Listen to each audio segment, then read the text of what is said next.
امبارح كنت بعمل سيرش على السوشيال ميديا او على البراوزر الفيسبوك. كنت بشوف حاجات اللي هي نيو سيرجري، حاجات الجراحات الجديده اللي ليها علاقه بمجال الاوبيس او الناس الاوبيسيتي اللي عندها مشكله في الصحه او في السمنه.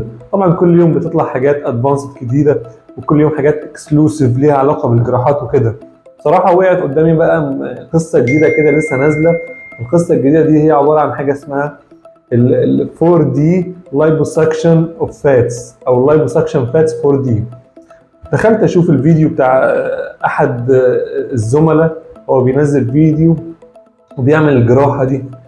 بصراحه يعني لقيت الموضوع صعب قوي. يا جماعه الموضوع صعب جدا جدا جدا. ازاي بتستحملوا حاجات زي كده؟ ازاي الانسان يقبل ان هو يتمارس فيه جراحه بهذه الطريقه ونغير؟ هو على فكره هي الريزلت بتاعتها حلوه مش وحشه، بس هل الموضوع ده ملوش سايد افكت؟ هل الموضوع ده ملوش اضرار على المستوى البعيد المدى الطويل؟ هو الفكره كلها انا هشرح لكم الميكانيزم، مود اوف اكشن، او اللي بيحصل بالظبط، او السيكونس بتاع السيرجري. بتعتمد على حاجه اسمها شفط الدهون من اماكن معينه. يعني مثلا لو في دهون في البطن فاوريدي بيعمل جراحه، بيعمل ثقب او فتحه عند منطقه العظمتين في الجنب هنا وهنا، ويبدا يدخل جراحات. الجراحات دي تقريبا في جهاز بيكون للعمليه نفسها. الجهاز ده بيعمل شفط للدهون، فبياخد الدهون اللي موجوده في البطن كلها عن طريق الفتحتين دول لحد ما يصفي الدهون اللي موجوده في البطن، ويرسم رسمه الكيرفي بتاعت الجسم. وبعد كده بتطلع الدهون دي بتتاخد في حقن كبيره كده. الحقن دي طبعا بيتم تصفيه الدهون من اي سوائل علشان تكون الدهون كتله صلبه، ويبدا ياخد الدهون دي هنا في مكان تانية، مثلا زي منطقه الارداف لو محتاجين نعمل رسمه الكيرفي، منطقه المؤخره، وعامه اي مكان في الجسم فيه نقص، لان طبعا بيحصل نقص كبير قوي في الدهون في المنطقه دي، يكون الموضوع مش متناسق. يبدا يخليه متناسق عن طريق حقن الدهون في اماكن تانية. انا شفت ملابسات الموضوع وملابسات الجراحه صعب جدا. ازاي يا جماعه بترضوا تقبلوا تعملوا حاجه زي كده؟ ازاي الموضوع بيكون بالسهوله قوي دي كده؟ الموضوع خطير جدا، حقيقي خطير.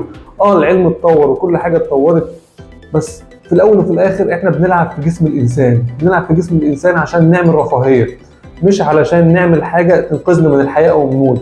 يعني انا ما اقدرش اقول لا للعمليات الجراحيه. العمليات الجراحيه بتنقذنا في حاجات كتيره قوي، بس حاجات مصيريه، حياه او موت. لازم نعمل جراحه عشان الانسان يعيش، لازم نعمل جراحه عشان الانسان يبقى صحته احسن، بس مش لازم اعمل جراحه عشان الانسان يبقى شكله احسن. يعني الموضوع مش يعني مش قادر استوعبه بصراحه. فشفت امبارح ال 4D liposuction سيرجري، موضوع خطير جدا وصعب جدا بصراحه، واكيد ليه اعراض كتيره. رجاء تقدروا تعملوا والله الكلام ده من غير اي جراحات.